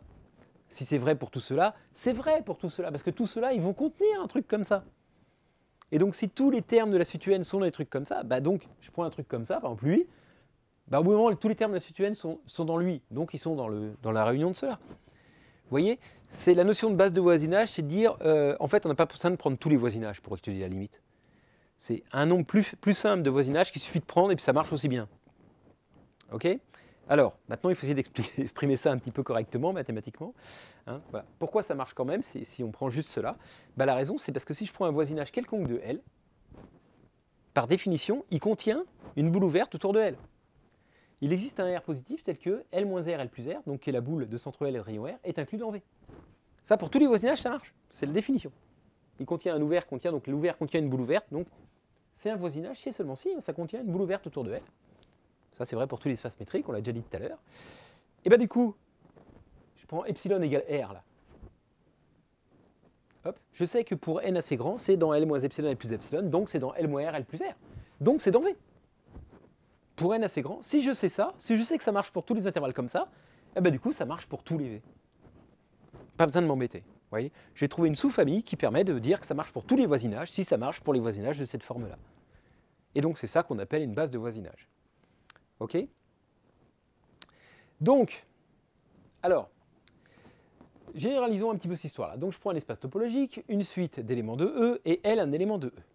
Dire que la limite de UN c'est L, on va me dire, ah oui, pour écrire ça, il faut que ce soit séparé. Alors, ok, disons séparé. Alors, hop, donc ça veut dire que pour tout O qui appartient dans le voisinage de L et qui est un ouvert, il existe ça. Hein, si je peux, vous voyez, là, normalement, c'est pour tout voisinage, au bout d'un certain temps, c'est dedans. Mais comme tout voisinage contient un ouvert, je peux me restreindre au voisinage ouvert. Si je prends juste les voisinages ouverts, ça marche aussi. Si je prends pour tous les voisinages ouverts de L, au bout d'un certain rang, UN est dedans, alors UN est dans tous les voisinages, parce que tout voisinage de L contient un ouvert qui contient L, donc un voisinage ouvert de L. Vous voyez, c'est pareil, on n'était pas obligé de prendre tous les voisinages. Tous les voisinages ouverts, ça suffit. C'est pour ça que je vous ai défini tout à l'heure, je vous ai dit quand on prend les voisinages, honnêtement, on aurait pu se limiter aux ouverts qui contiennent L. On aurait pu limiter aux voisinages ouverts, c'est pareil, ça ne change rien au niveau des suites, ça ne change rien au niveau de la topologie. Mais bon, c'est pas comme ça que ça a été défini, c'est pas moi qui décide, donc voilà. Mais en tout cas, les voisinages ouverts, ça suffit. C'est une base de voisinage, que j'ai toujours pas définie, mais... Ok? Donc, si on peut trouver une famille de voisinages de L, que j'appelle BV de L, d'accord? Tel que tous les voisinages de L contiennent toujours un voisinage qui est dans cette sous-famille-là. Donc imaginez, le voisinage de L, boum, BV de L, là c'est les bleus, il y en a un qui est dedans. Je prends un autre voisinage de L, comme ça, celui-là ne marche plus, mais il y en a un autre, dans ma famille BV de L, qui est inclus dedans. Bon, j'en prends encore un, tiens, hop, un autre voisinage de L, il y a de nouveau un des éléments de BV de L qui est inclus dedans. Ok? Alors, il suffit, d'accord, que je regarde que pour tous les voisinages de BV de L, au bout d'un moment, tous les termes de la suite sont dedans. Ça prouvera que pour tous les voisinages de L, au bout d'un moment, tous les termes de la suite sont dedans. Hein, parce que vous voyez, je prends un voisinage quelconque, le jaune, au bout d'un moment, ils sont tous dans le bleu, qui est inclus dans le jaune. Donc au bout d'un moment, ils sont tous dans le bleu, tous dans le jaune. Je prends le vert, là, le plus petit, je sais qu'il y a un bleu, au bout d'un moment, ils sont tous dans le bleu, qui est inclus dans le vert. Donc au bout d'un moment, ils sont tous dans le vert. Ok, donc il faut trouver une sous-famille de voisinage, telle que, donc il faut quand même beaucoup, parce que tous les voisinages du début, dedans, je vais trouver une de la sous-famille.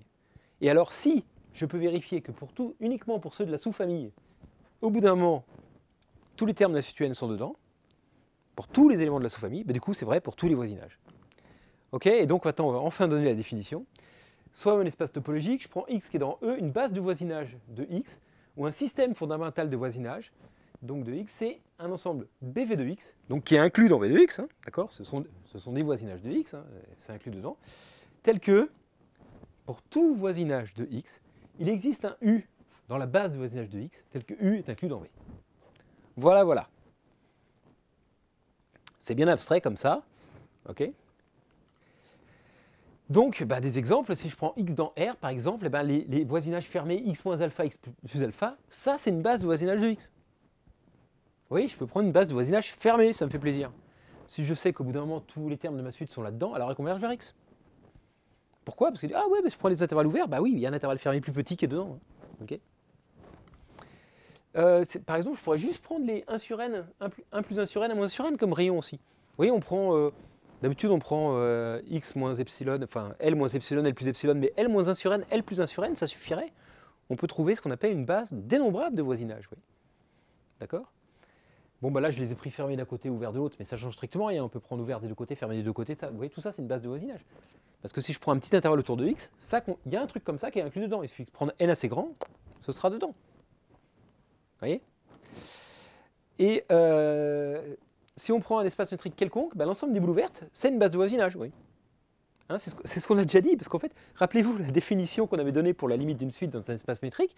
On dit à partir d'un certain rang, quel que soit le rayon, le rayon epsilon, la suite UN est dans la boule de centre X, c'est de rayon epsilon. Donc j'avais déjà dit, en fait, les boules de centre X, rayon epsilon, de rayon R, c'est une base de voisinage, sans le dire. Hein. J'avais truandé déjà. Enfin, truandé. Oui, ça c'est... Bref.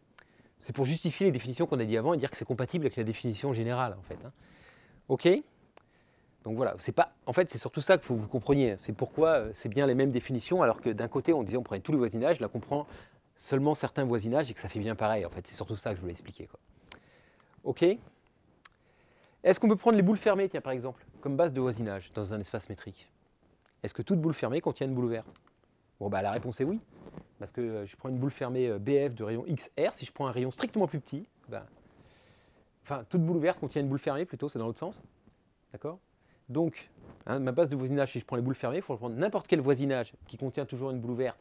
Il faut que ça contienne une boule fermée. Si je prends le rayon grand R strictement plus petit que le rayon petit r, l'ensemble des Y, tels que distance de X à Y, est inférieur ou égal, parce que c'est une boule fermée, à grand R, il est bien inclus dans ceux où c'est strictement plus petit que petit r, donc il est bien inclus dans cette boule ouverte-là.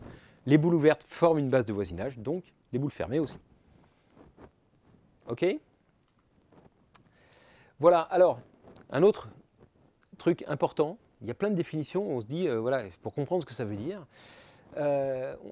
vous allez voir hein, plus tard des espaces, on dit oui, tu vois, prenons E un espace localement compact, E un espace localement connexe, E un espace localement fermé, E un espace, si c'est ça, E un espace localement truc, où truc est une des propriétés de topologie qu'on n'a pas forcément encore vue. Ça veut dire quoi? Ça veut dire que tout point possède une base de voisinage qui est truc. Donc, je donne un exemple, on va parler d'espace localement fermé, localement connexe, localement compact, localement convexe, etc. etc. Eh bien, par exemple, tout espace métrique est localement fermé. OK? Pourquoi? Parce que les boules fermées, c'est bien une base de voisinage et ce sont des fermés. OK? Tout espace vectoriel normé est localement convexe, parce que les boules sont convexes. Donc on peut trouver des bases de voisinage convexes.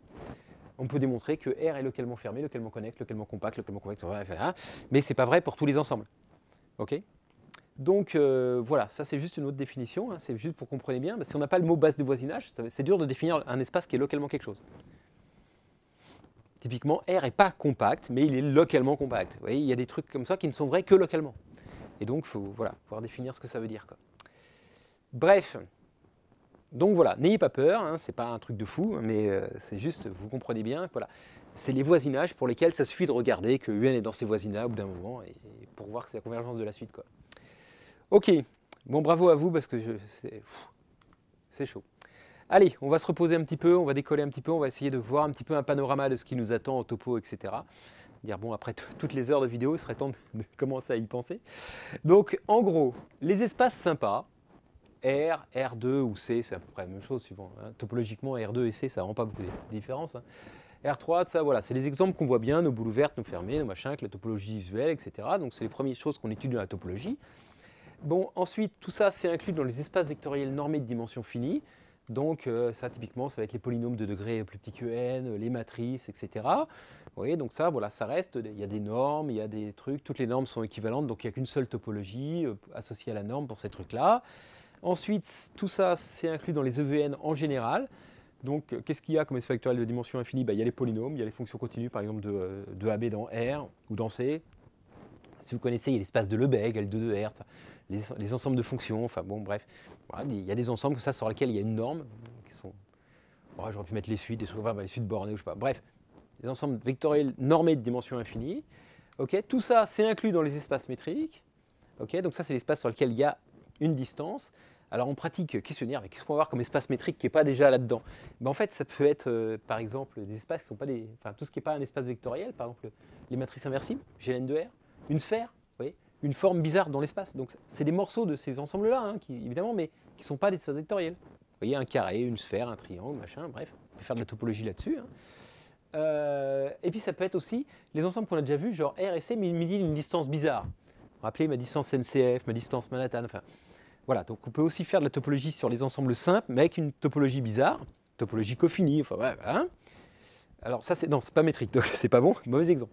Avec des distances bizarres. Après, on peut toujours mettre ça donc, dans les espaces topologiques. Donc là, il y a la topologie Coffini, la topologie de Zariski, des trucs vraiment étranges. Ok. Donc voilà, la topologie de la convergence simple et tout. Enfin, tout ça, c'est pas métrique, donc ça existe aussi.